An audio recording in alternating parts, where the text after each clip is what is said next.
September 23, nagkaintan sina Senator Ping Lacson at Rodante Marcoleta during the Blue Ribbon Committee hearing. Ang ugat ng iringan ay ang paglalagay kina Bryce Hernandez at sa mga Diskaya bilang state witness. So for today's video, pag-usapan natin ang state witness.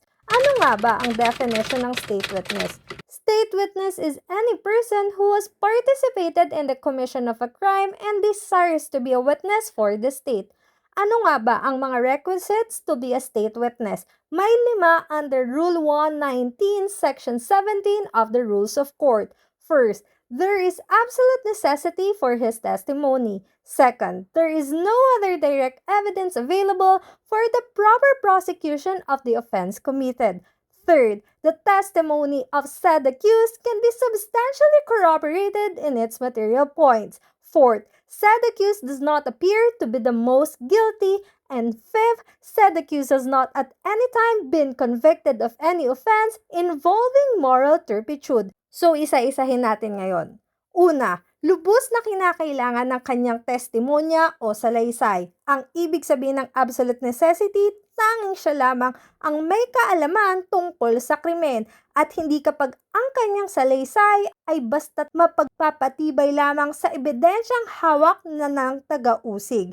Necessity exists where certain facts necessary for the conviction of the other accused would not come to light unless the accused was allowed to testify for the state, or where the prosecution had no direct evidence to prove the identity of the malefactors. Pangalawa, walang ibang direktang ebidensya na magagamit sa maayos na pag-uusig ng krimen. Ipinapalagay na ang salaysay ng akusado na nais ma-discharge upang maging saksi ng estado ay magiging direktang ebidensya. Halimbawa, siya ay nakasaksi sa krimen.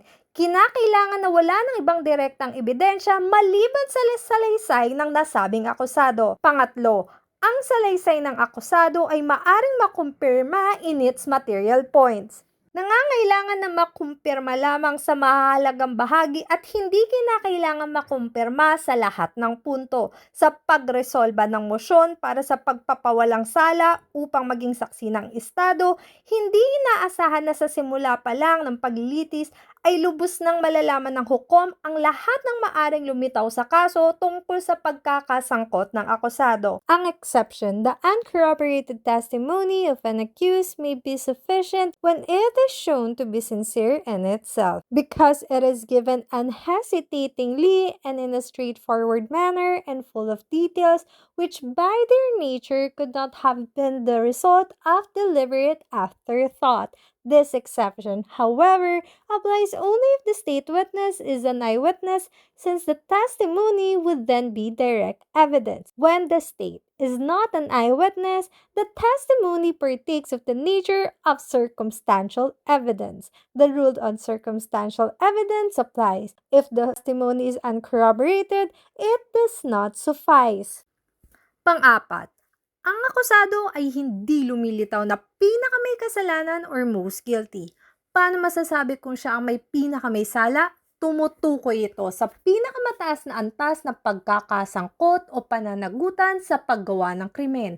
Bagamat maaring pare-pareho ang parusang ipataw sa lahat ng akusado dahil sa sabuatan, maaring may mas mababa o pinakamaliit na pananagutan batay sa kanilang antas ng partisipasyon. Neither does the law require that the one sought to be discharged is the least guilty. Panglima, ang nasabing akusado ay hindi kailanman nahatulan ng krimen na may kaugnayan sa moral turpitude. Ano ang moral turpitude? Tumutukoy ito sa lahat ng bagay na taliwas sa katarungan, kahinhinan o mabuting asal. So ano naman ang mga requisite for a valid discharge? Under Rule 119, Section 17 of the Rules of Court, ito ang mga sumusunod na requisites. First, 2 or more persons are jointly charged with the commission of an offense. Second, the motion for discharge is filed by the prosecution before it rests its case. Third, the prosecution is required to present evidence and the sworn statement of each proposed accused to be discharged as state witness at a hearing in support of the discharge. Fourth, the accused gives his consent to be a state witness. And last, the trial court is satisfied that the conditions in this rule are present. Note that an accused discharges from an information or criminal complaint by the court in order that he may be a state witness pursuant to Section 9 and Section 10 of Rule 119 of the Revised Rules of Court may upon his petition be admitted to the program. Discharge under this rule is only one of the modes to be a state witness. There are also other modes, guys. So, ano ba yung iba pang modes? First, the Witness Protection Program or RA number 6981. Second, the power of the Ombudsman to grant immunity under Section 17 of RA number 6770 or Ombudsman Act.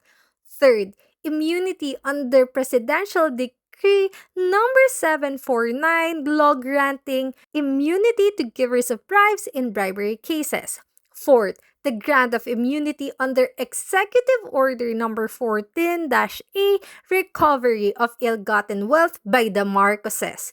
Fifth, immunity under Section 33 RA or Republic number 9165, the Comprehensive Dangerous Drugs Act. And last, immunity and protection under Section 45 RA number 9372 or Human Security Act. The effects of discharge. First, evidence adduced in support of the discharge shall automatically form part of the trial. And second, discharge of accused operate as an acquittal and bar to further prosecution for the same offense.